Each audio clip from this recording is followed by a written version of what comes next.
Like you,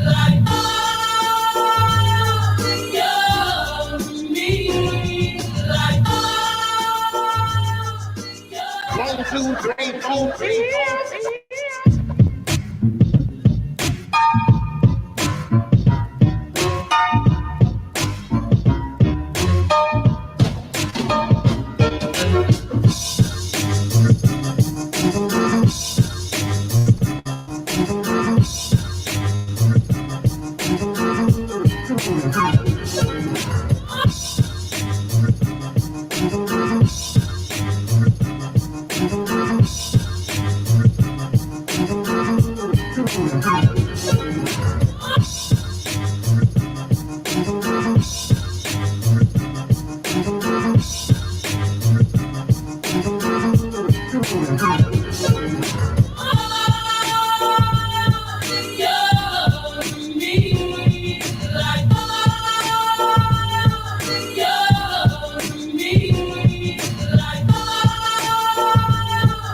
3, 4.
Mobile Street Renaissance Festival. My name's Edgar Champagne. You've missed a whole lot of information, some vital information today if you haven't joined us already. We started out with a Grace for the Day, and then we had an unveiling of a major plaque, a monument to voting that was, some people applied for voting in 1950. In 1950, you might know somebody that's not registered to vote right now. But anyway, all right, then we moved on. We came back to the main stage, and we had the NAACP with Dr. Joseph Wesley. We had a committee there talking about the importance of voting. Then we had a political committee from the Mike Espy campaign. We had Brandon Rue and we had Brad Parker. We also had, running for the 4th District, Monica Miller in our political panel. Then Living Tobacco Free with Denosha O'Quinn, just finished a few minutes ago. Right now, we're going to move into another segment, but before we do, I want to tell you what else is on the way. We're going to have SWAT with Coriana Price, I should say, surviving with a testimony. We've also got Ground Zero with Christopher Preston and Why Vote with Ken Chambers. And after that, there's a movie. A movie's coming up with Black Panther over at the museum parking lot. That's on the way. But right now, let's welcome in to the cameras as we're streaming on Facebook and on YouTube, Black Lives Matter panelists. We've got Anastasia Doctor and Donald Bethley. They are here to talk about Black Lives Matter. We got about 50 minutes to spend with them. Folks, welcome to the panel. If you'll take your microphone and start, please. Thank you. Thank you. I'm Donald Bethley, Vice President of Black Lives Matter Mississippi. And we're just here to introduce ourselves to the community here. I'm from Hattiesburg over on East 8th Street. And we're currently on Facebook, Twitter, and Instagram if you want to come check us out on our page. We have over 7,000 followers there, and we have over 5,000 people within our Facebook group. And we're out here in the community getting people registered to vote and getting people signed up for the census also. We'll be in Pontotoc, Mississippi tomorrow for the Amaya Braxton vigil. That's a little girl that got killed at a bus stop. She got ran over, and the person that ran her over never got charged with any crime. And we're currently working on that right now. And that's about it. That's about all I have for right now.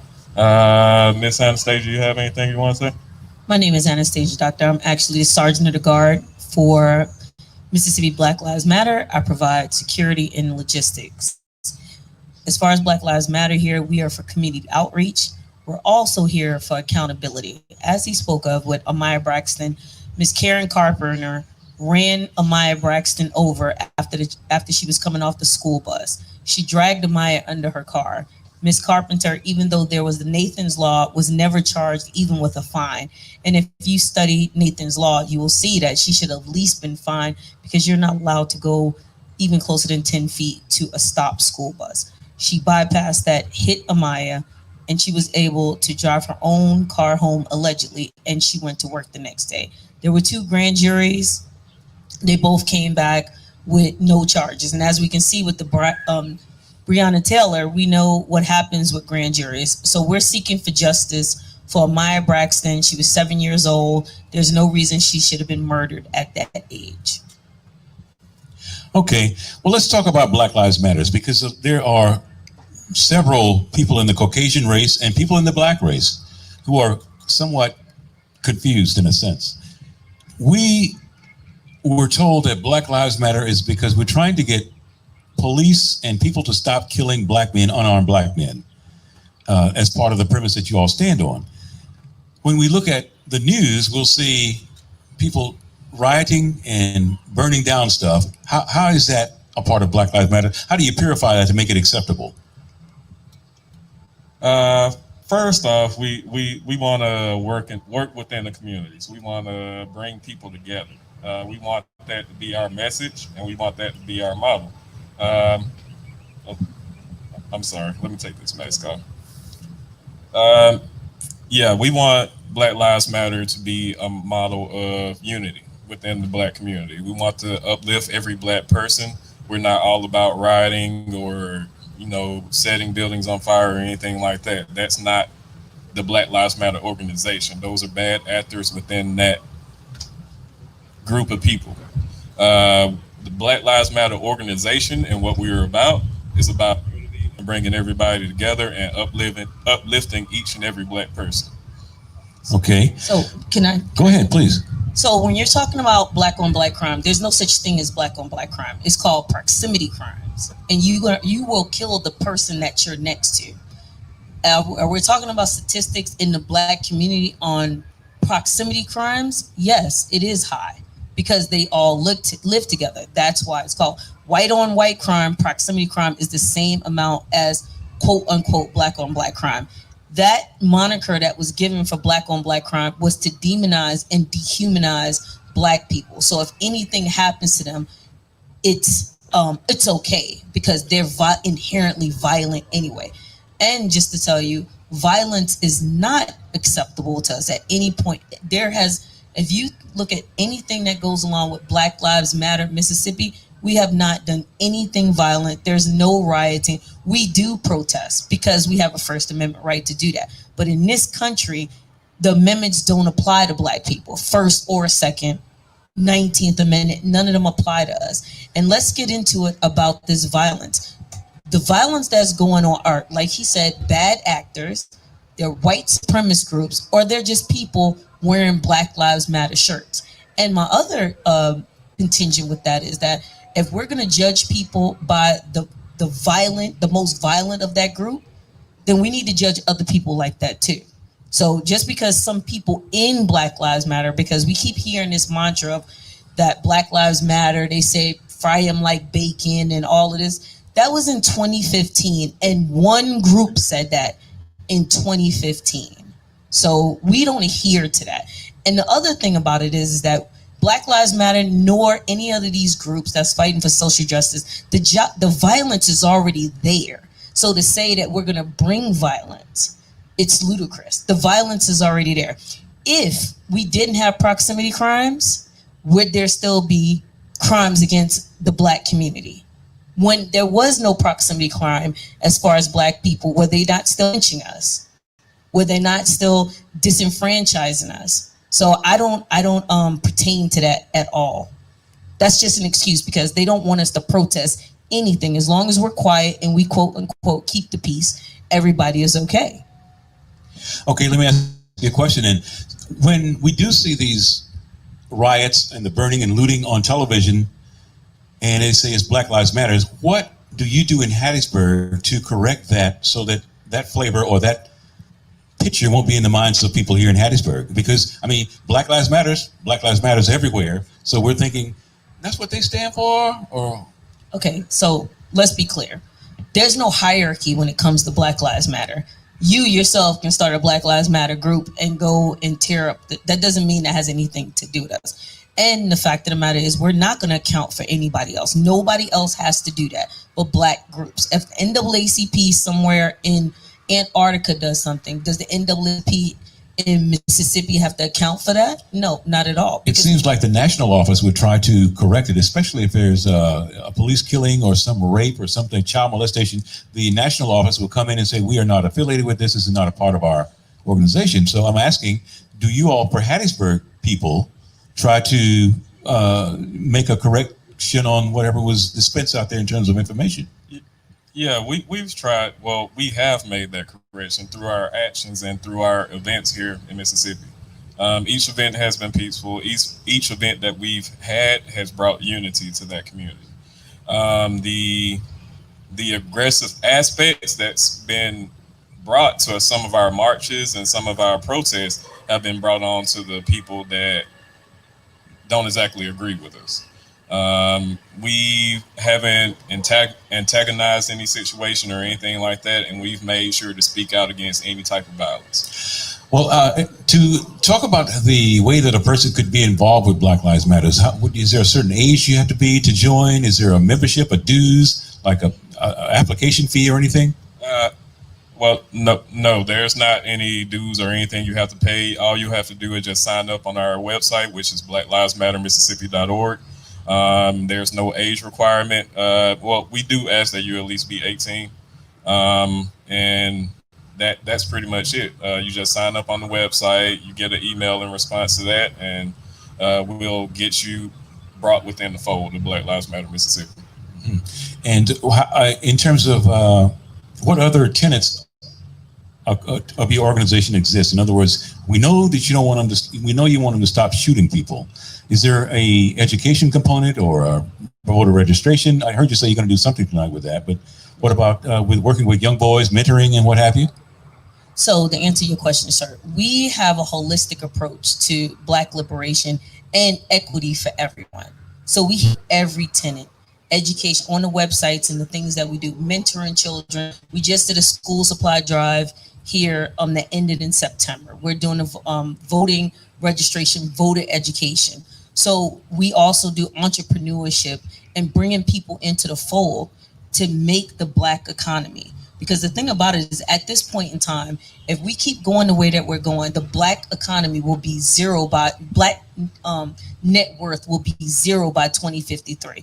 At this point in time, Black home ownership is down since 50 years. Black entrepreneurship, because of COVID, we've lost 60% of Black businesses. So the fact of the matter is, we're trying to get that economy up, and we're doing it one business at a time, one school. We sponsor the schools here in Hattiesburg. I've spoke to Superintendent Robert Williams on every occasion to let us know, because we've adopted those schools, and then most of those schools are 90% African American. And as you know, in Mississippi, well, I'll speak of Hattiesburg. In Hattiesburg, the schools, the Black considered majority Black schools, majority schools, they're either all failing or have a C or B average. But there's no A schools in Hattiesburg. There's also no failing majority white schools, but there's all A schools in here. So the question is, where's the disconnect at this point in time? So we're trying to fill the holes of where the disconnect is at this point in time. As you were talking about the violence and stuff like that, again, those are white supremacists. Those are people that are bad actors. We don't advocate that. There was a lawyer's office that was burnt down in Picayune, and they wanted to force us to make a statement. I'm like, we're not making a statement about anything because we don't do things like that. And they alerted the cops, and all these white supremacist groups and militia groups came out there because a gentleman, what was his name again? Willie, his name was Willie Jones. Willie Chill Jones and he was murdered out there. Okay. And somehow, some way, the one of the perpetrators, their dad's law office was burned down, and they wanted us to account for it because they seen signs of Black Lives Matter. We're not going to account for anything because we know we didn't do anything. So, well, you said that there's no initiation fee, there's no dues or anything. What was it for you, Mr. Bethley, that made you want to join Black Lives Matter? I mean, because I know from being around music, I wanted to be on the radio. I just wanted to be around music, so I got in the radio. What made you want to be in Black Lives Matter? I think it started, I was a kid that was raised up at the Old Boys and Girls Club down there in the quarters. Mr. Larry, he was a great mentor to me. And he kind of got me introduced into that philanthropy role. And as I got older, I started to see things around my community that I thought should be fixed at that point in time. I wanted to educate the young people about who to vote for and who they feel like they should be voting for and how it affects them. And I felt like at that point in time, Black Lives Matter needed to be here in Mississippi. I looked around, I took a look at the different chapters, and there was not anything Black Lives Matter here in Mississippi at that point in time. So I took the initiative on myself, me and JoJo, and we got this started just this year. We're about 6 months old, and I feel like we're on a good track to get everything going for years from now. This segment is involved with Black Lives Matter. Our guests, Donald Bethley and Anastasia Doctor. Anastasia Doctor, let me ask you a question. What role do women play? You're a sergeant at arms. What else can women do in Black Lives Matter? women do everything else. We do everything. It's kind of a funny question, to me, because it's not about me being a woman, because my master class is being black. When they're killing black people, they're not killing me because I'm a woman. When that cop stopped Sandra Bland, he didn't stop her because she was a woman. He killed her because, excuse me, she ended up being murdered because she was black. When Corinne Gaines was murdered, she was murdered because she was black. When Pamela Hunter was murdered, she was murdered because she was black. So we don't even take on that, whether you're a woman or not. And just to be clear, I served in the military for 24 years. So I retired in 2018. So to answer the question with Donald, that was my natural role in there, is providing security and ensuring that everybody that's at our rallies is safe. Because here in Mississippi, explicitly, we have a lot of counter protesters that are very violent about their participation trophies. So we make sure that they do not start any violence with them, and we do not start any violence with them at all, because that's not what we're there for.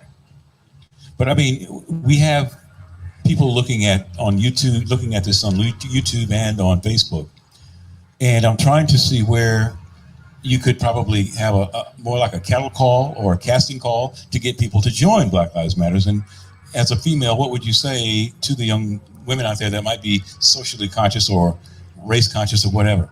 Well, black women have always been the backbone of civil rights. So, I mean, that's who we were. I mean, Coretta Scott King, Fannie Lou Hamer, all of these people were always the backbone of the civil rights movement. So we've always been the backbone of every movement, including the suffrage movement. Ida B. Wells, all these people that were ignored, were always ignored, but without us, it wouldn't work. So you're always going to have a place with us in Black Lives Matter. And we really, honestly, we don't even think about whether you're a male or female. Are you planning to do the work? If you're planning on do the work, we got you. And the work is? The work is social justice. The work is equity. The work is us having the same peaceful life as everyone else, and not having to cower in our homes or be murdered for no reason. So. Okay, let's talk about your event tonight, Mr. Bethley. Donald Bethley is our guest, along with Anastasia Doctor for Black Lives Matters. You're going to be at a club that people will be going in to drink and dance and have fun and try to get lucky. So you're going to go in and interrupt that mission to get people to vote. But tell me how you're going to approach it. I mean, just role play with me for a moment. How would you do it? If I'm correct in this, we'll have something set up at the entrance. Is that correct? Well, I'll be heading up that event, sir. Yeah. They're in trouble, then, aren't they? Yeah. So, no, we've spoke to the owners. One name is Jonathan. The other one, his name is Christopher. Nostalgia Nightclub. I'm sorry, I don't have the address right now, but it's Nostalgia Nightclub, Nostalgia Lounge and Bar. And so what happened is, we figure we're gonna come to where you're at. You know what I'm saying? A lot of people, they talk at black people, they talk at black communities, but they never show up, they never pull up. Black Lives Matter, we pull up. So wherever you're at, we're gonna pull up there. So they can drink, they can dance, they can do whatever it is they need. We're gonna be in a booth, and we're gonna be listening to the music as well. We're gonna have voter registration for them. From what I understand, the club is gonna maybe give them discounts or swag, to motivate them. But that's where the young people are. Everybody's not going to come to the Mobile Street Fest. Everybody's not going to come to the USM. So we need to meet them where they are. So if we need to go to a club, we need to go to a bar, we need to go to Exotic Dancers Bar, we need to go to the college, we need to go into a predominantly white neighborhood to get people registered to vote. That's what we're going to do. Yeah. Well, I heard you say a few minutes ago that you all you provide security for the Black Lives in Hattiesburg or in Forest County. And my question right now would be, like, if you all were asked to go to Biloxi or to Jackson or Meridian and to join some Black Lives people there, and you don't really know that city, how do you eliminate the fact that there could possibly be some danger there for you? Well, just to get it right, we're Black Lives Matter Mississippi. We cover the whole state. So we've already been outside of Hattiesburg. We had our march in Laurel. We had a march in Quitman. And we just get with the community. That's basically what we do. We get with the people that's already active on the ground there, and we work our way up from there. And we do walk arounds 24 hours before. So what happens to answer your question? So what happens is if it's close enough, I go a day before. And I actually talk to people that's in the community, because you have grassroots people that are already in the community. So if I'm going to come to your house, I'm going to speak to the person that owns the house. So before we come down there, we speak to somebody, a contact. And let's be clear, we don't go to places we're not requested. So people ask us. It's not that we show up and do whatever it is that we're doing that day, whether it's voter registration or protesting. People tell us, hey, we need some help up there. And so we go on the lines and follow the philosophy of SNCC and CORE, where we don't want to come make big speeches, start trouble, or whatever the case may be, and leave. We try to build an infrastructure and educate them on how they can do it themselves. And if they need help from us, we're just there as support. But back to what I was saying, I usually do a recon. If I can't do a recon on the ground myself, I have them take pictures, take videos, so I can look at things the way it's going. I talk to law enforcement, check with them about in reference to protecting their participation trophies, because I don't want them to think that we're there for that. I also tell them about vehicular terrorism, as far as I don't want the people getting ran over with cars and things like that. And just things that, everybody carries a weapon here. So what we do is we decide whether we're going to go light or we're going to go hard. Depending on where we're at is whether we go light or whether we go hard. Anastasia Doctor and Donald Bethley with Black Lives Matters. Their segment is going to go until around 4 o'clock today. Let me ask you, Mr. Donald Bethley, for some people who are watching, they may not even know the first step to get an organized march. How do you go about that through city government in terms of applying and all that? Talk about that for a moment. Well, as far as the city government, we first have to see if we need a permit within that city. And if we do need a permit, we get in contact with the government and see how much that costs, and we get that process started.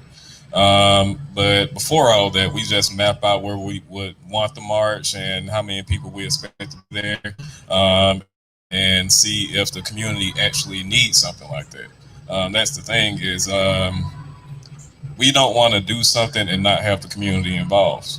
So we try to get a good idea of what the community is wanting and what they will need. Like, depending on that different community, they might need a backpack drive or something like that. But as far as marches and big events, we just check with the city first, see if there's a permit needed, and start the process with them. Okay. And is Black Lives Matter self-contained here? Or do you finance it, or how do you all get your funds, may I ask? We're a nonprofit organization recognized by the state. So we mainly get our funds from donations. And how can people donate? Through our website, through our Facebook page. You can get directed to our website, or you can call in and we can help you out with that. But can I say this and add on to most of the stuff that we do? We fund ourselves. I'm going to say this clear. We are not funded by George Soros. We don't have any money like that. Anything that you see that we do, we've came out of our pocket and donated it. Very little of the donations that we have come from an outside entity. So I just wanted to make that clear, that we are self-funded. If people want to donate, that's fine. But we're not funded by anybody. Okay. Black Lives Matters. This segment is from 3 to 4 o'clock. Donald Bethley and Anastasia Doctor. You're the president? Vice president. Who's the president? Reginald Virgil. And where's Reginald right now? He's on the coast. He had a class to attend today. Mm-hmm. Okay. And tonight is going to be at Club Nostalgia, and you'll be there recruiting people to register to vote. Okay, and then what's next for you all after that? Tomorrow we'll have a vigil for Amaya Bratson in Pontotoc, Mississippi. We already covered the story of Amaya Bratson. The vigil, we'll have a balloon release and be lighting candles for her. Okay. All right then, ladies and gentlemen, that is Black Lives Matters, Donald Bethley, Vice President, and Anastasia Doctor. She's Sergeant at Arms. More or less, yeah. Good job. Thank you all for coming out, and we'll leave the microphone open for you if you'd like to keep on dispensing some information, please. All we would like to say is to stop some myths and rumors and liars about Black Lives Matter. We are not a violent terrorist group. At no point in time do we advocate violence. Do we want violence? What we want is the liberation and equity for everyone. So for us, it depends on what's going on at this point in time. If a protest is needed, a protest is needed. We're not going to be quiet about our own oppression or make people comfortable in our own oppression. We're going to make you see us. We're going to be loud, and we're going to make sure that you know that we're not happy about anything that's going on in this country. There's no reason why a certain set of people cannot just walk down the street, cannot drive a car, cannot laugh, cannot walk towards the cops, cannot walk away from the cops. In the case of Botham Jean, in the case of Tatiana Jefferson, in the case of Breonna Taylor, simply be in your own house and be murdered. And if you're comfortable with that, then that's something wrong with you. Yeah, I just want to thank you all for having us. I want to thank Councilwoman Delgado for bringing us to this event. And that's it. We just want to uplift each and every community throughout Mississippi. There's a lot of work to be done, and I think should all get on it. Well, thank you all for being on the panel today. Black Lives Matters, ladies and gentlemen. That's Donald Bethley, he's Vice President, and Anastasia Doctor. Thank you for your service in the military. Thank you, sir. All right, that's going to complete this segment. We'll be back in just a little bit with SWAT, which is Surviving with a Testimony. Coriana Price and her people are going to be up in just a few minutes. Stay with us.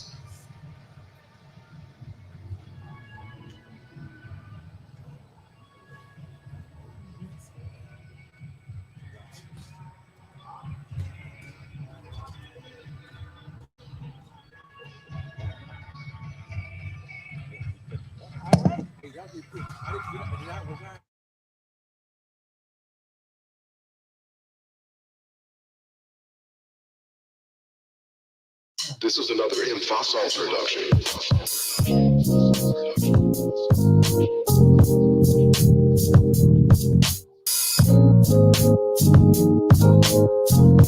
Fossil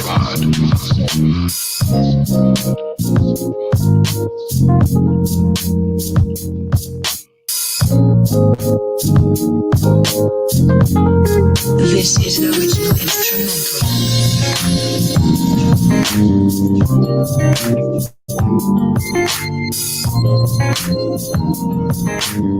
Soulful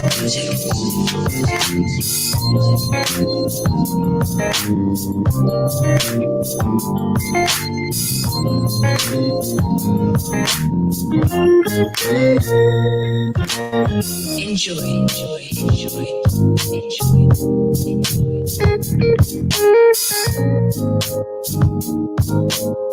This is another Infosol production.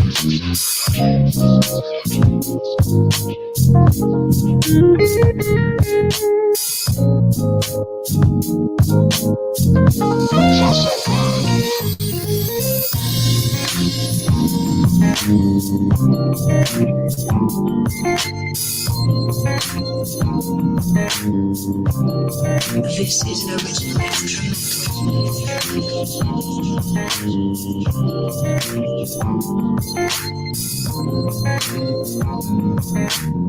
Soulful music.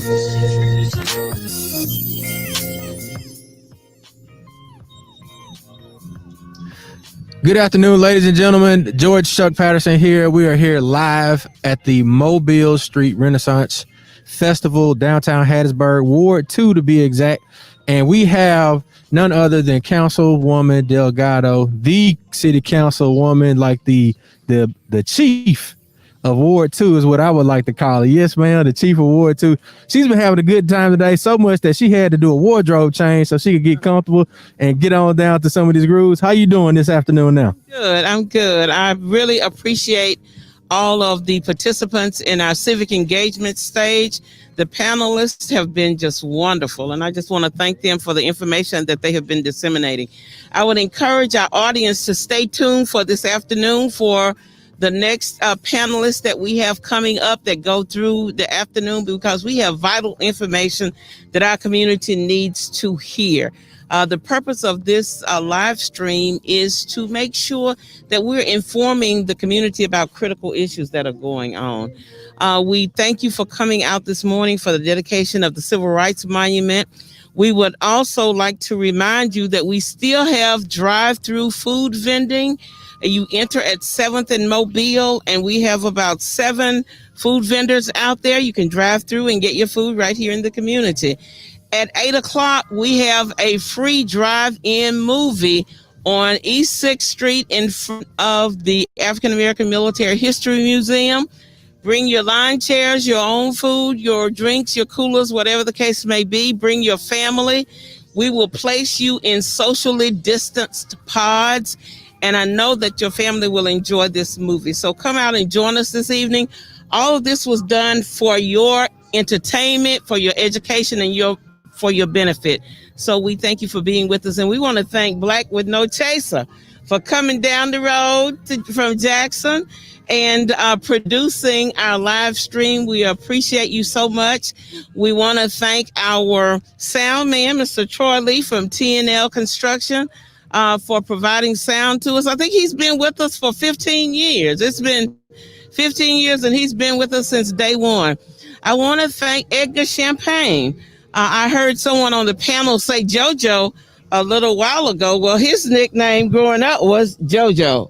Okay, but of course he's in the entertainment industry now, and we have to call him Edgar Champagne. But I thank him for coming. He's my first cousin, not my second, my first cousin. His mother and my mother are sisters. Hey, Aunt Ray, I know you're out there joining us. And of course, my mom has passed on, so she's all of our moms now. But we thank you for coming all the way from Georgia to do this for us. For those of you who haven't heard of Edgar Champagne, Google him. I'm telling you, he started right over here, right in Hattiesburg at WORV under Mr. Vernon C. Floyd. And he has just traveled the world since then. So thank you for coming out, all of you, to help us celebrate our 15th year. And we look forward to seeing you the rest of the day. Thank you. Yes, you got it right here from City Councilwoman Deborah Delgado, right here in Ward 2. Mobile Street Festival is not over. If you're viewing this and you're close by, if you can make the drive, get ready to come on out. And you can know that Black with No Chaser, we're selling Vote t-shirts on our website. So you can go to blackwithnochaser.com and check out all of the things that we're doing. And next up, we have another panel discussion. Will be introduced by Edgar Champagne. We appreciate y'all for tuning in. Get in the comments and let us know how you're feeling.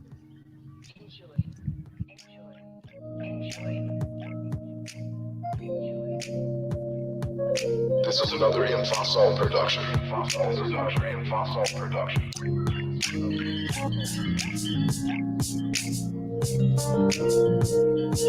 Fossil Pride.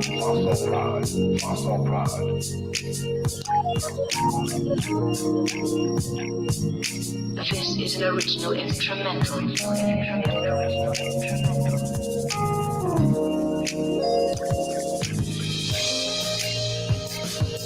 Soulful music.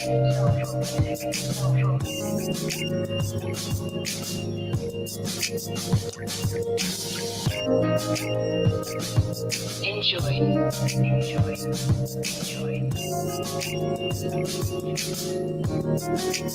This is another Infosol production.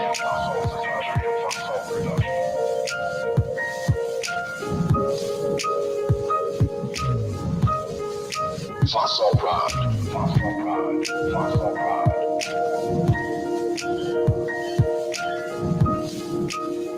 This is the original instrumental.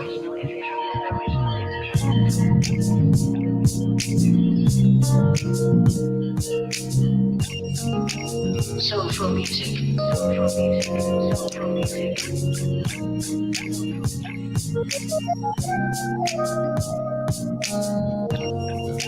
Enjoy.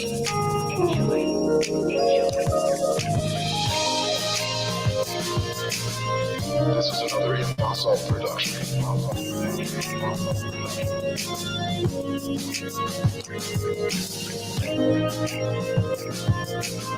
Fossil Pride.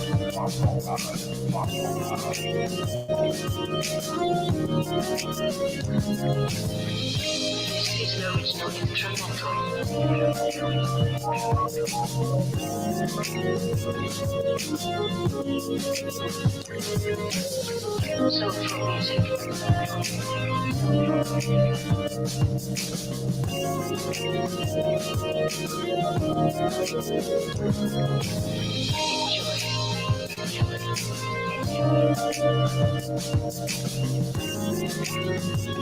This is another In Fossil production.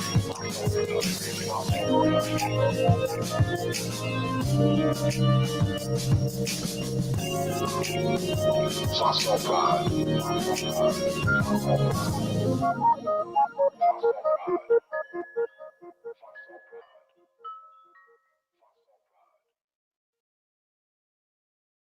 This is another In Fossil production.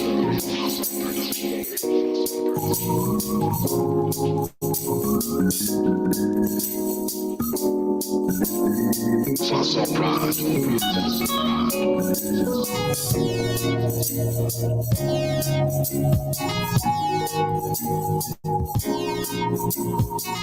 This is an original instrumental.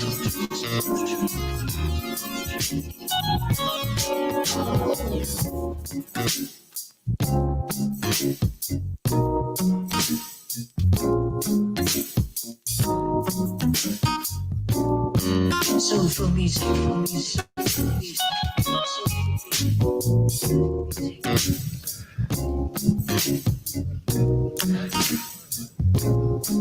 All right, ladies and gentlemen, we're back one more time. We got to make sure that we recognize all the folks that helped to make this event possible. So Councilwoman Deborah Delgado is going to recognize those folks and give them some praise and some thanks for all the support that they've given to the Mobile Street Festival. All right. The festival itself is administered by Twin Forks Rising Community Development Corporation. It is a nonprofit that was established for the comprehensive redevelopment of Ward 2. So the administration of the entire festival, the fundraising, the logistics of it, all of that is done by Twin Forks Rising Community Development Corporation, and we want to thank them and their board for allowing us to do this work. Our other sponsors are the City of Hattiesburg, and as a council person, the City of Hattiesburg comes in and supports me for this.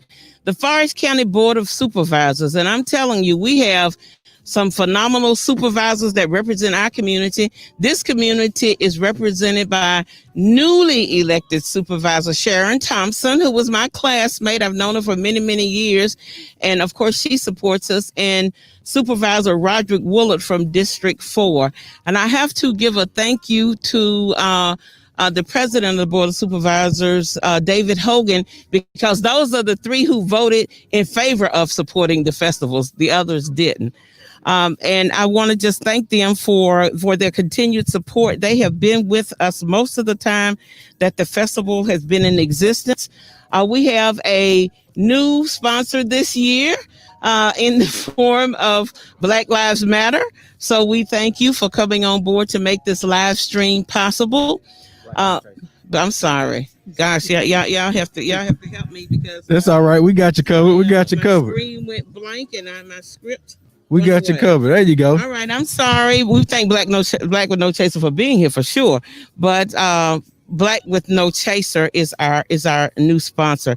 The Area Development Partnership, the Hattiesburg Convention and Visitors Bureau, Marjack Chicken Manufacturer, which is located in Ward 2, the Mobile Bowie Neighborhood Association, the East 6th Street Historic District, the Hattiesburg Convention and Visitors Bureau, and of course, Deborah Denard Delgado, and CrowdyLove.com. Now, Crowdy Love is a new 100% Black-owned fundraising platform. It is like GoFundMe, if you will. It's also like PayPal. It has all of those features. So I would encourage you all to go to CrowdyLove.com and see what you think. It was originated from a friend of the guy who helped start Black with No Chaser. So coming out right out of here in Hattiesburg, Mississippi. So pay attention to crowdylove.com as you go forward. But I want to thank all of our sponsors and all of those of you who come out here to make this possible. Now, I'm telling you, the people who work for the city of Hattiesburg in public works and parks and recreation, we could not do this without you. And I cannot tell you the amount of work that went into this. Hattiesburg Police Department, Hattiesburg Fire Department, all of them are part of a committee that we have to support this festival, and they do a phenomenal job. And I can't thank them enough for the work that they put into making this happen for us. It is truly a group effort out here at the Mobile Street Renaissance Festival. Down on the other end of the street, Councilwoman, what do we have going on down there? I hear some awesome music. Talk more about that. You mentioned the food, but what are the other things that we got going later today? Well, because of COVID-19, we're doing only a third of what we normally do. Only about a third, because we want to make sure that our people are protected. We only have the drive-through vendors, and we have a phenomenal DJ down there. They call him DJ Walt, Mr. Walter Dantzler. So he's providing the music down there.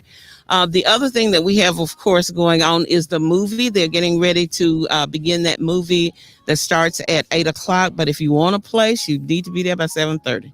All right, that's it. All right, that's awesome. You heard it here, Councilwoman Deborah Delgado, the Chief of Ward 2. I said that, maybe not anybody else. I think that she's doing some awesome work here in the city of Hattiesburg, and we appreciate you for allowing Black with No Chaser to be a part of this and being able to do the live stream for you. So we'll get more information to you. We got another panel discussion here at the Civic Engagement stage coming up, and Edward Champagne is probably going to do some introductions back there, maybe an impression. We don't know yet, but thank y'all for tuning in with us, and we appreciate every comment that you give us all day, every day. Black with No Chaser. This is another Infosol production.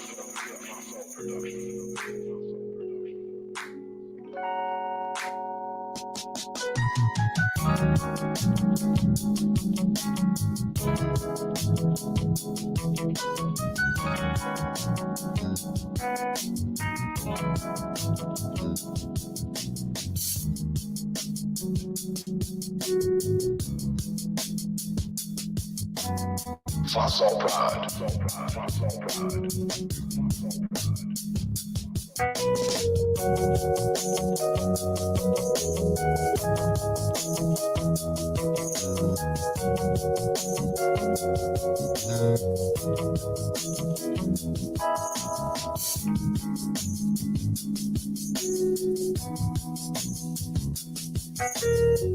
This is an original instrumental.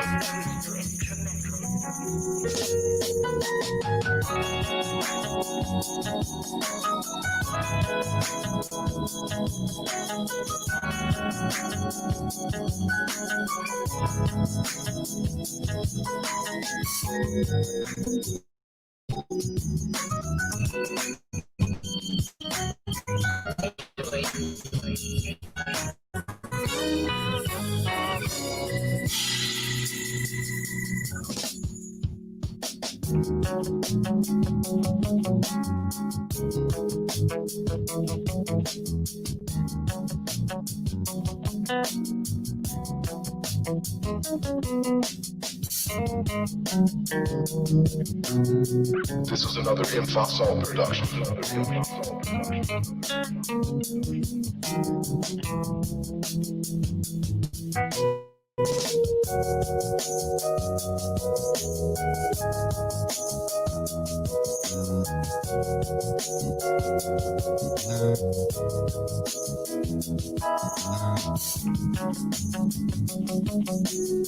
Fossil Pride.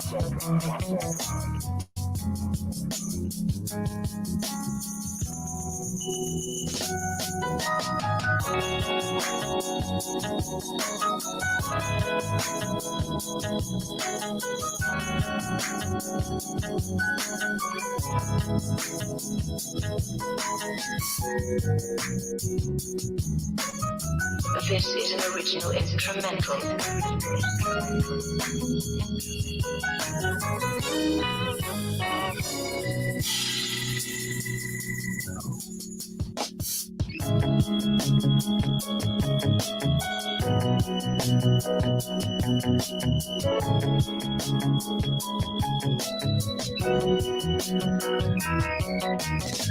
Enjoy.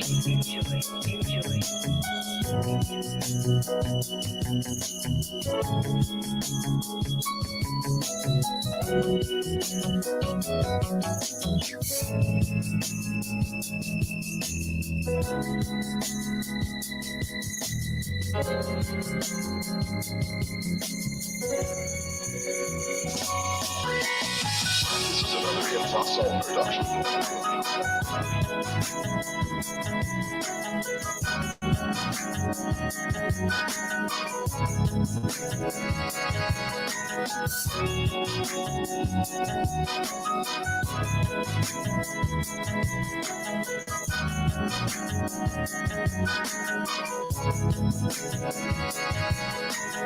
Hip Hop Soul production.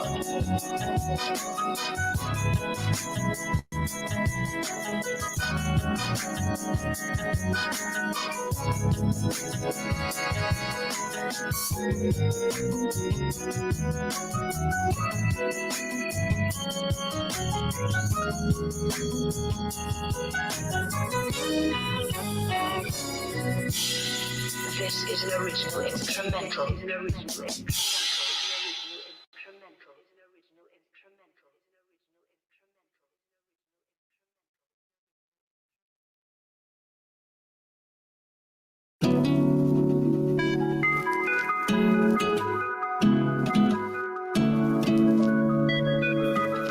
This is another Hip Hop Soul production.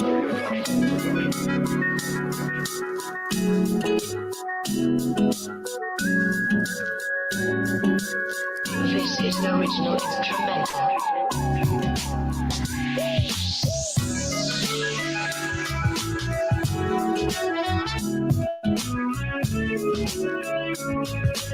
Hip Hop Soul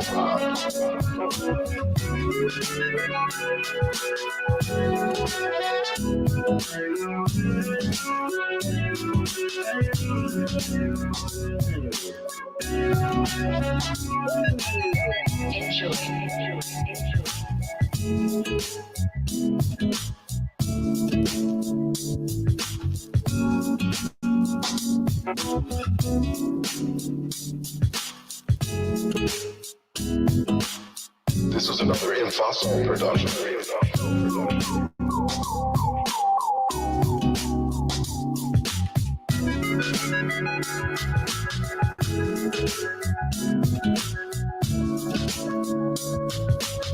This is an original instrumental.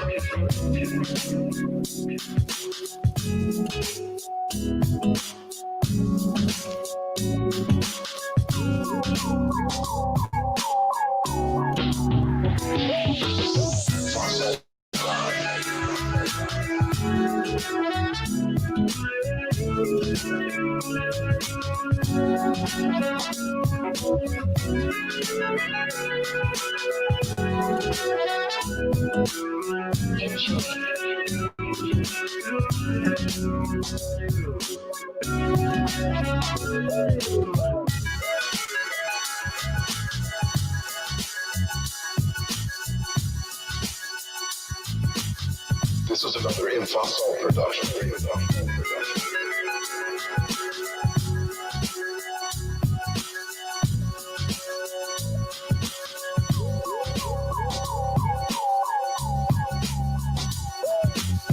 This is an original instrumental. Hip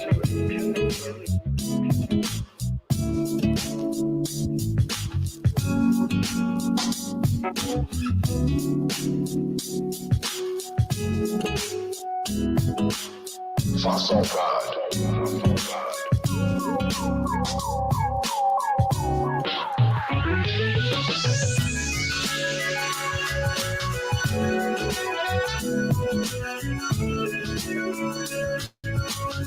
Enjoy.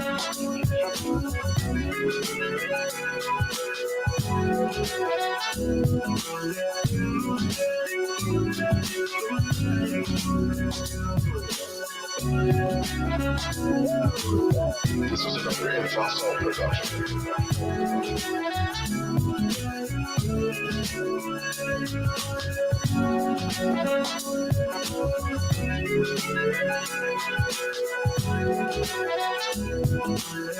This is an original instrumental.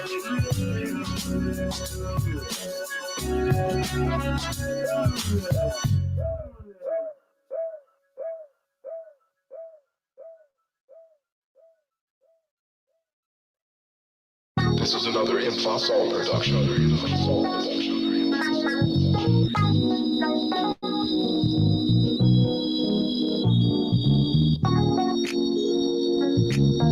Fossil Pride.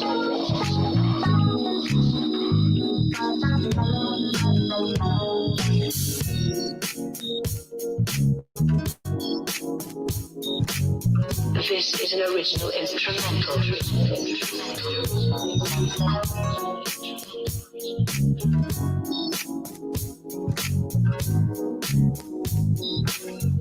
Soulful music.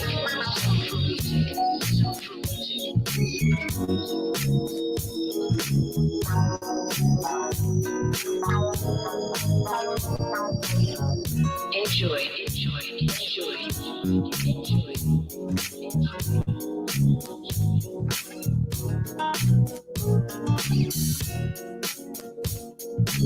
This is another Infosol production.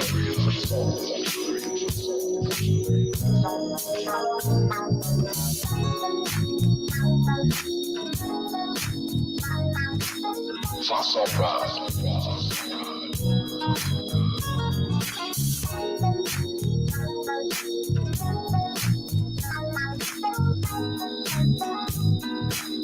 This is an original instrumental.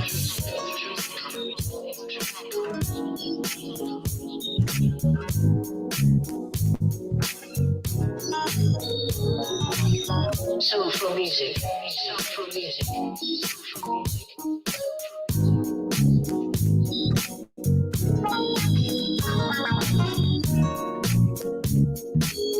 Enjoy.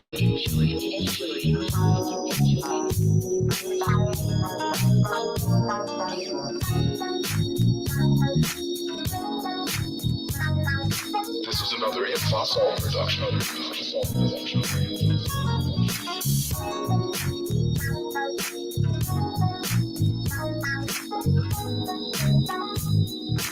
Fossil Pride.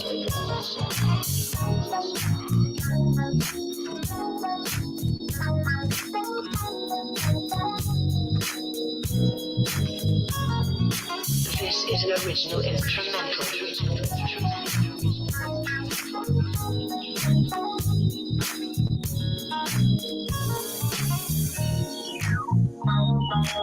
Soulful music.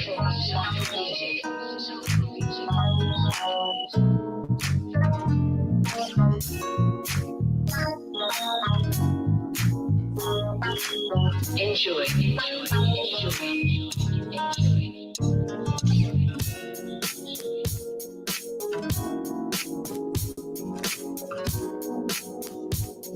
This is another Infosol production.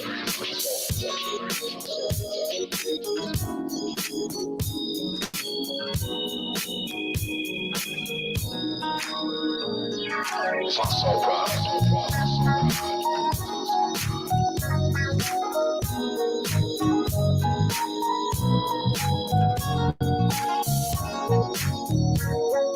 This is an original instrumental.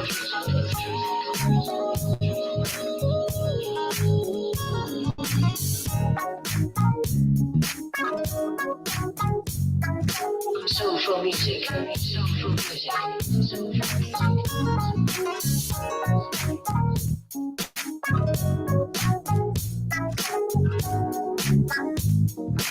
Enjoy.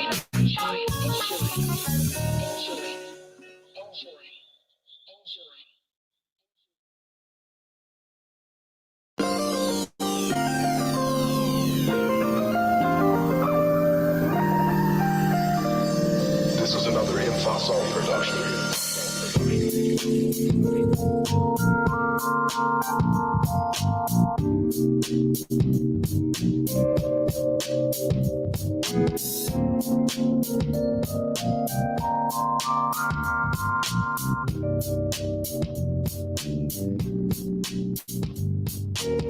Fossil Pride.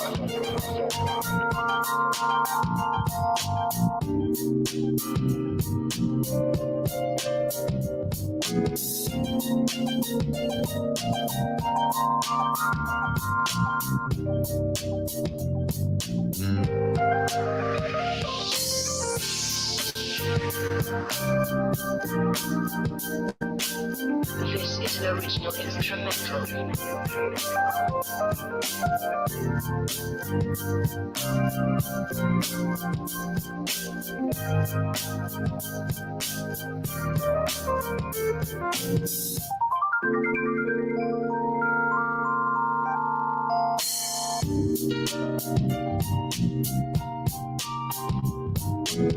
Enjoy.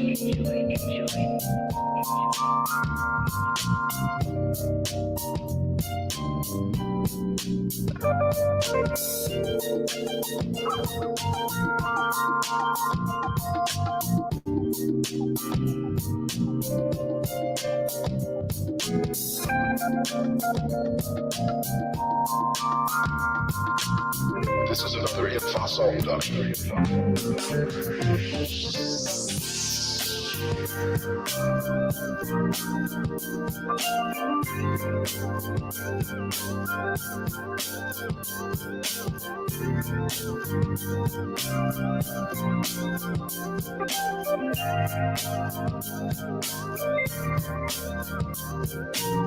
Fossil Pride.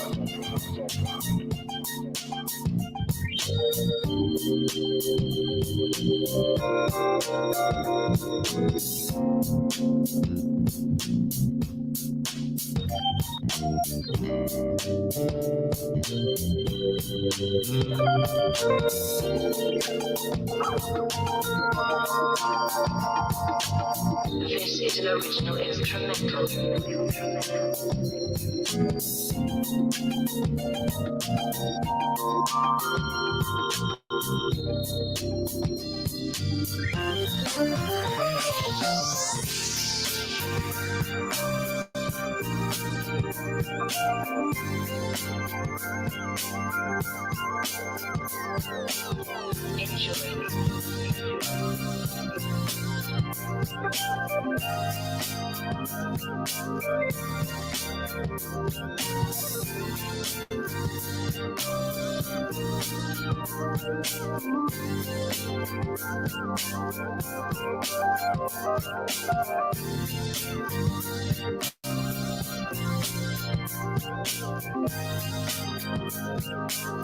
This is another Hip Fossil production.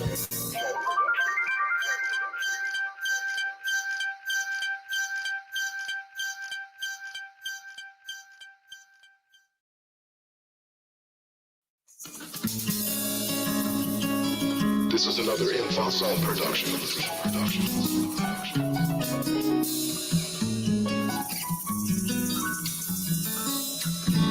Fossil Pride. Fossil Pride.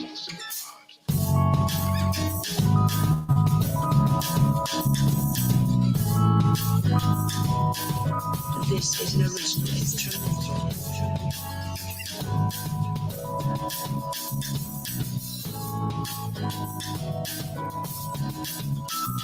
Soulful music.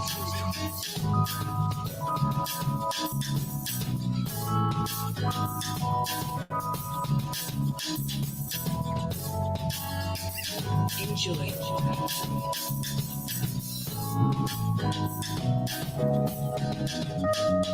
This is another Hip Fossil production.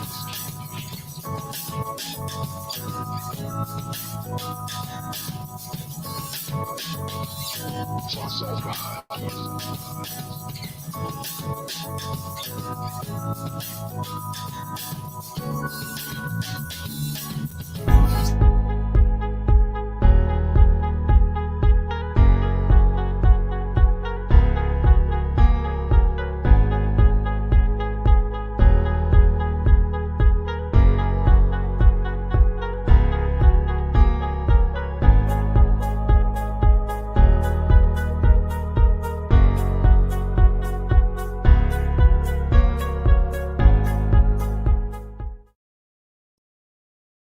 back on the main stage for the 15th annual Mobile Street Renaissance Festival. My name is Edgar Champagne. We have had a great day of panels all day today. We started out with Graced for the Day. We had the political campaign. We've had a Living Tobacco Free. And we had Black Lives Matters, and they are still with us because you'll find out in just a second when we do it. Here's what else we have coming up. We've got Why Vote by Ken Chambers. That's on the way. We've also got a big movie coming up where we're going to actually show Black Panther over at the museum parking lot. This is being seen online on YouTube with Twin Forks Rising CDC. You can go to Deborah Delgado. You can go to Black No Chaser and Mobile Street Festival and the City of Hattiesburg Facebook page. Again, the Deborah Delgado Facebook page, the Black No Chaser Facebook page, Mobile Street Festival Facebook page, and City of Hattiesburg Facebook page. On YouTube, it's Twin Forks Rising CDC.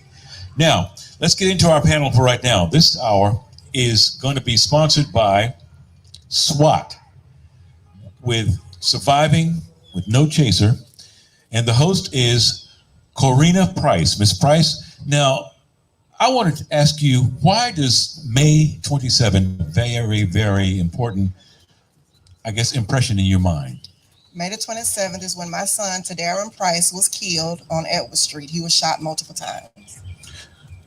I need the microphone a little closer to you. Okay. May 27th.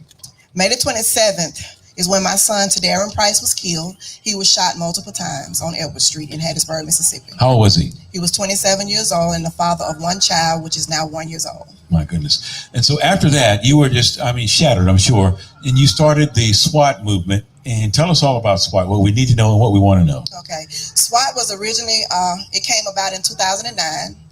I changed the name in 2019 because I couldn't register sister with the testimony because someone already had that. So it was Surviving with the Testimony. But no one told me or I thought that I would have to survive without my son. The pain of living, without him. So it basically pushed me to go ahead on and move forward with SWAT. SWAT is a nonprofit organization. I just got registered with the state of Mississippi. And what SWAT is, SWAT is for people, women, men, parents, children who gonna keep it real with themselves and keep it real with everybody else, who don't mind sharing their story, who don't mind sharing their testimony, who don't mind getting in the community because there's too much gun violence that's going on. Too many lives are being lost, and we got to come together and do something because my son did not die in vain. And like I tell them all the time, we're going to move a little different. My son was a gang member. I'm not ashamed to say that, but that's who he was. Did I like his lifestyle? No, but I had to respect his lifestyle because he was my child. And the organization that he's in, I asked them, I said, we're going to move different. We're not going to retaliate. We're not going to do nothing like that. I said, what we're going to do, we're going to try to bring a change to the community. We're going to try to make the community aware of violence that's going on because a lot of times you go to the police department, sometimes they help you, sometimes they don't. And then as me being a victim, I felt like, that I had no one to turn to. So God allowed me to turn my pain into my passion. Okay, so Surviving with a Testimony, and you said you're involved with the gang or the gang members that actually killed your son? No, my son was involved in a gang. In a gang? Yes. And then you met them? Yeah, I knew them before that, but we became closer once, my son was murdered. They all was there. They all supported me. They still support me through this. And even everything that SWAT does, they back SWAT. They may be silent partners. They are silent givers. But whatever SWAT is doing, they always back me. What is the mission statement for SWAT? What is that? The mission statement is to reach out to young mothers, to reach out to parents of children that have behavioral health challenges, children that are incarcerated, children that are in gangs, children that even go into the detention center, is to support those mothers, support those parents, and try to detour and get the children to see life in a different aspect. I've reached out to several organizations to try to start youth programs for the young kids, because if we can get our young kids something to do in the communities, I feel like a lot of this stuff, we can stop. We may not be able to stop it all at once, but working together, we can stop some things. Mm-hmm. Is your effort or your focus on male or females? It's both. Both. Okay. And your son was 27 in the gang. Yeah. Mm-hmm. Okay. Well, what are some of the telltale signs that a parent could look for with gang activity? How do you Differentiate that. wearing certain colors, certain language that they use, certain signs that they use with their hands, certain areas that they be in, certain times on specific days that they go to meetings. I was one of those nosy mothers, but I was naive. Simply because coming from a country town, Prentice, Mississippi, I came from Prentice and moved to Hattiesburg. I didn't know anything about a game, but the handwriting was on the wall, but I didn't see it until later on. And that's why I say I did not respect their lifestyle, but I did not accept it, but I had to respect it. Do you know if your son had a gun or not? I know he did not have a gun when he was murdered. I mean, did he own a gun though? I mean, He have had a gun. My son was no saint. And me and my son had those real conversations, and he was true to what he was. I've heard that when a person joins a gang, they join because there's a void of love in their life. There's no, maybe not a father figure, or there's no love in their life. And did your son explain why he had to be in a gang? When we moved from Prentice, Mississippi, and moved to Hattiesburg, I'm a single parent of 5 children. They're all grown now.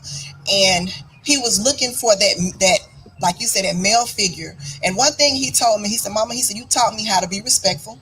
You taught me how to be responsible, but you couldn't teach me how to be a man.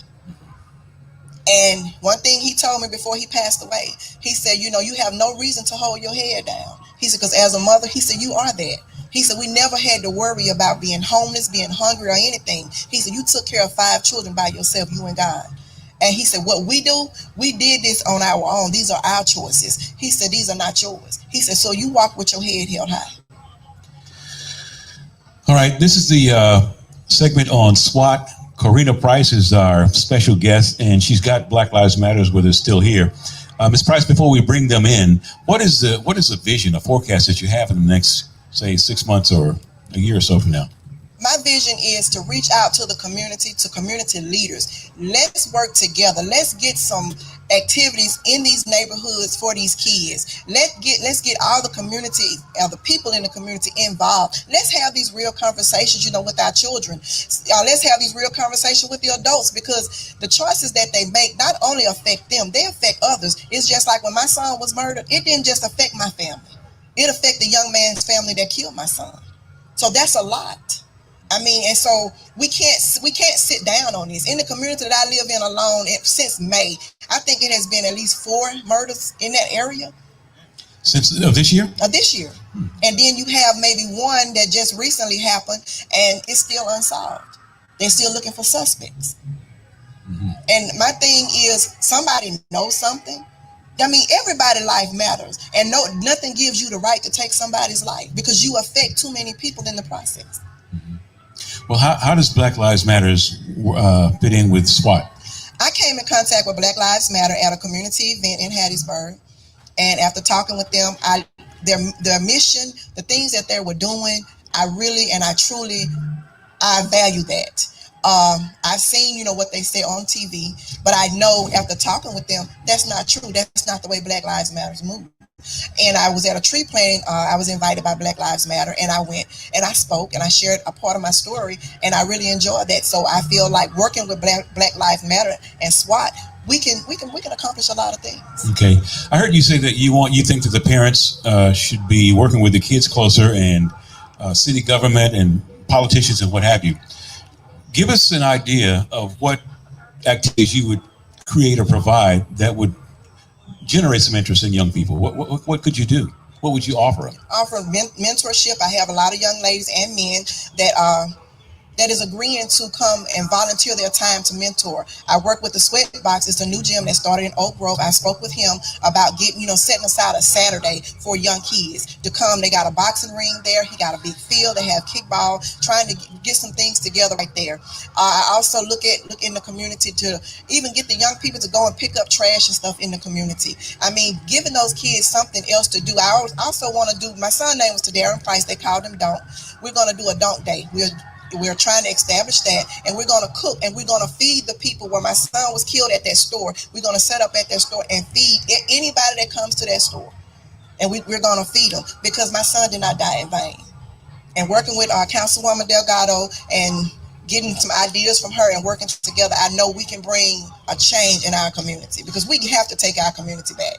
Karina Price, our special guest right now under SWAT, is surviving with a testimony. So, Ms. Price, let me ask you, have you all considered bringing back cursive writing for the young kids?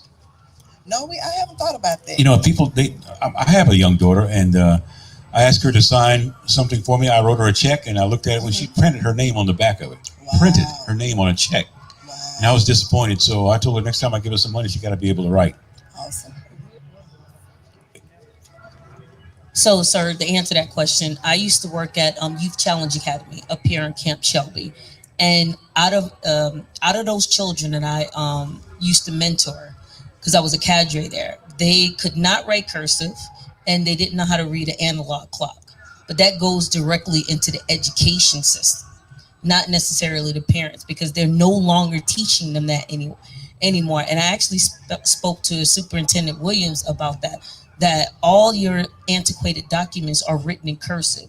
So if you can't read those things, they can take away your rights and you wouldn't even know that because you don't know how to read what they're writing. And so we're actually doing that in the mentorship programs that we have. All right, Miss Karina Price, our guest right now under SWAT, which is surviving with a testimony.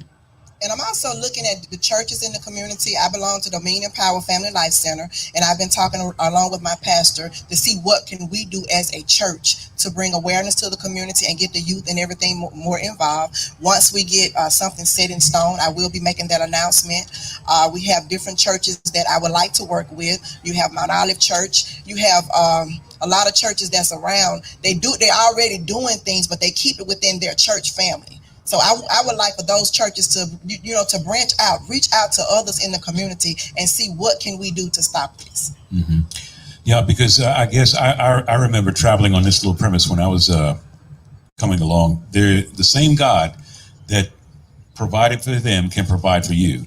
And we're working with 26 alphabets and 9 numbers in America, basically. So if you can master that, you can come on up, in a sense.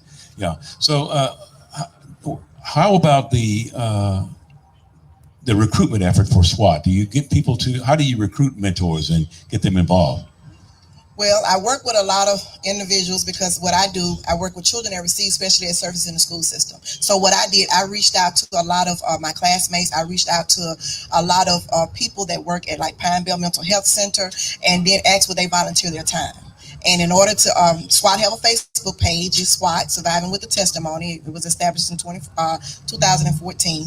And they can also join SWAT on the Facebook page. I can leave my email address. They can contact Deborah Delgado's office if they want to get in contact with me. I'm looking for mentors. If you have any ideas, don't hesitate to give me a call. We can work together.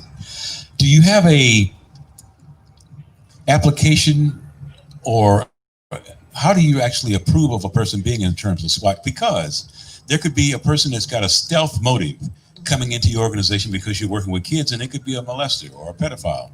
And what is your approach to weeding that out and purifying the system? With that, we're developing an application for them to fill out, and we'll do a background check. I'm working with other organizations to get that done. SWAT is just now getting its feet in the ground as of August. So I got a business manager who is helping me with all the logistics of everything and helping me with everything that I need to do to make sure everything is done like it needs to be done.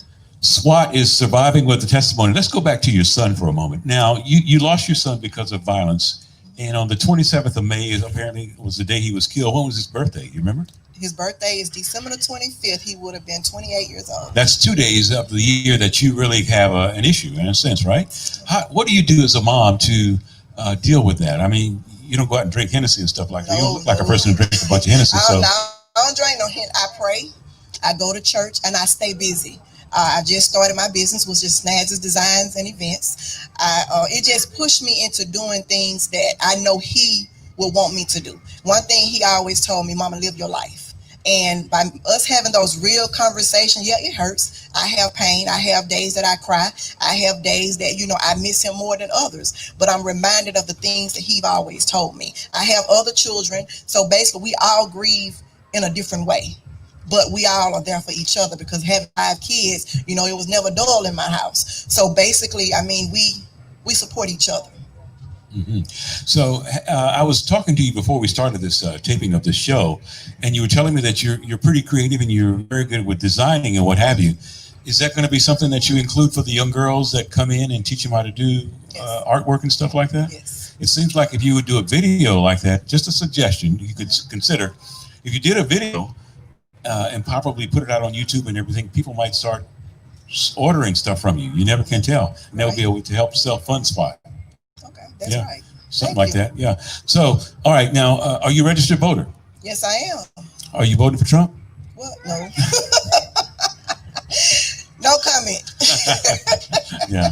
Okay. But anyway, okay, SWAT, surviving with a testimony. This is a very, very thing. Now, what kind of material do you read to, other than the Bible, to, I guess, to motivate yourself and keep yourself composed around, especially in May, in the month of May? What do you do in May? I read positive books. Well, since he just got killed this year in May, I read positive books. I read self-help books. I write myself because I'm getting ready to, I'm writing my book. I'm just trying to get everything lined up. I try to surround myself around positive people. My kids and I, we do a lot of things together, especially my girls. I spend a lot of time with my mom. I spend a lot of time with my church family. I just try my best to stay busy, especially when it gets to those times when I get to thinking about him a lot, because it has been a change. You know, it has devastated our family. So I just got to do things different. You say you're writing a book. Can you think of a chapter? What's one of the chapters that you've talked about? I mean, if I was going to write a book, man, it would be, Lord, I'm tired of riding up and down Hardin Street. No, the title, I have the title of my book. I'm not going to release it until I get ready to release my book. But one of the chapters is How I Survived. How you survived, yeah. Okay, good. And you grew up in Prentice, Mississippi? Yeah, I grew up in Prentice, Mississippi. Okay, very good. Corina Price, Black Lives Matters, on the panel. Go ahead. Got something you want some input? Yeah, I just wanted to, say that we support you and we're willing to do whatever to help you with your events. And yeah, we're looking into doing some Stop the Violence rallies here in Hattiesburg. So yeah, we did some in Laurel, and yeah, we're looking to do some in Hattiesburg now also. So, like we were talking about, sir, about proximity crimes. Black Lives Matter, we focus on all proximity crimes, whether that deals with police officers, whether that deals with other people in that same minority. So with Miss Corina, like she said, we met at a community meeting for all the social justice. So that was Black Lives. That's why we all know each other. Black Lives Matter, Mississippi Rising, Ground Zero, SWAT, and there's a whole bunch of other organizations, and we work it like an army. Like Black Lives Matter at this point is the ground troops, and then you got SWAT, and then you got Ground Zero, you got Hattiesburg Action Committee. So we all do different things depending on what's going on right now. Now with Miss Corina, her son is Mark Davis. I don't know if you heard of Mark Davis. Mark Davis was murdered by a police officer in Petal, Mississippi. And basically he got into a car accident and then he ended up dead by the end of that. That was June 2nd, 2017. So we equate all those things together with one another. So Amaya is her son, is Jacob Blake, is Mark Davis. I see. So, Ms. Price, have you reached out to some of the other people that have had their, I know she was just talking about that, but in other states like in Georgia or New York or anything? I haven't reached out to anyone in other states, but I did reach out to some families in Prentice, Mississippi, which was going to be here today, but they couldn't come because of circumstances that happened within the family. But eventually I'm going to, get them to come out. Some don't want to talk yet. Some still dealing with the pain and everything. But my goal is to reach out to everybody that I can because it has to stop. Okay. What's your favorite Bible verse? My favorite Bible verse? He who without sin cast the first stone. All right then. So SWAT, that's pretty good. At first it was going to be sisters. Yeah, first it was Sisters with a Testimony, and I only had the SWAT Facebook page open up to women. But when I couldn't get Sisters with a Testimony registered, and me and my business manager, we worked with some words and everything. She said, what about surviving with a testimony? I said, okay. I said, I got a little kick to it. And that was in 2019. But I did not know I was gonna have to survive with the pain of losing my child. You know, God will prepare you for the journey ahead, and sometimes you don't really understand why He's taking you this route. And even with the loss of my son, I don't look at it as being a loss. I look at it as being a gain, simply because heaven gained an angel, but I gained so many other people up under me that that watches everything that I do. And I just thank God for them, because a lot of them have changed a lot after my son's death. When my son got killed, it brought together so many different other gang members. I had other gangs coming to me. I'm not from, this side. I'm from the other side, but I had respect for your son. I had this. I thought all my son did was just dance and act crazy. I didn't know. And he used to always tell me, you're going to see one day. You're going to see one day. Now I see, because so many people respected him. Okay. Well, I hate to put you on the spot, but I want the cameraman to zoom in on this T-shirt and look at. Can y'all zoom in on that T-shirt? It's a good-looking T-shirt, and it's the SWAT logo. It's our model right now, Karina Price, SWAT, surviving with a testimony. Sir, Go ahead. Yes. Yes. So you brought up the fact of gang affiliation. So 9 in 10 times the foundation of gang affiliation is poverty. It's not lack of love, it's poverty. So when we're dealing with certain things and we're dealing with why are they going, what makes them affiliate themselves with a gang? And 9 out of 10 times it's economics. It's not lack of love. I can tell you that right now. So when you have this situation, you do have sometimes single parent homes, but when you do have married couples, it's lack of resources. So with Black Lives Matter, that's why we go into the schools, because at the end of the day, if you're not educated, or if you're undereducated, or you're underemployed, meaning that you don't have a thriving wage, you're not going to be able to pay your bills, which is going to turn you out to do other things. So again, with SWAT, that's why we're dealing with Miss Karina, because we want to bring it to them. Those skills that you have, those soft and hard skills, we can use them within Black Lives Matter.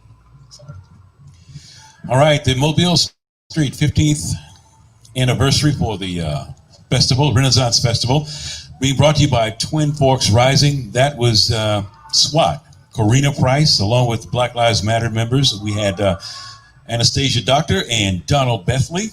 Thank you all very much for being a part of this panel. Coming up in just a few minutes, we're going to have Why Vote with Ken Chambers, and we also have Ground Zero with Christopher Preston. You can catch this on Deborah Delgado's Facebook page, Black No Chaser Facebook page, Mobile Street Festival's Facebook page, the City of Hattiesburg Facebook page, and Twin Forks Rising's CDC on YouTube. That's going to do it for this section. We'll be right back.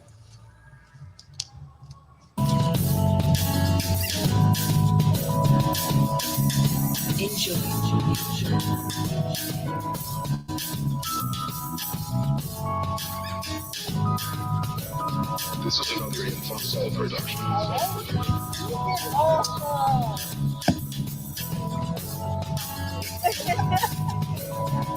Infosol Record.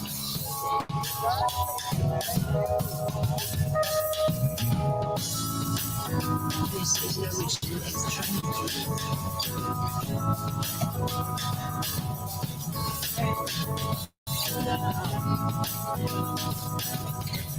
Social music.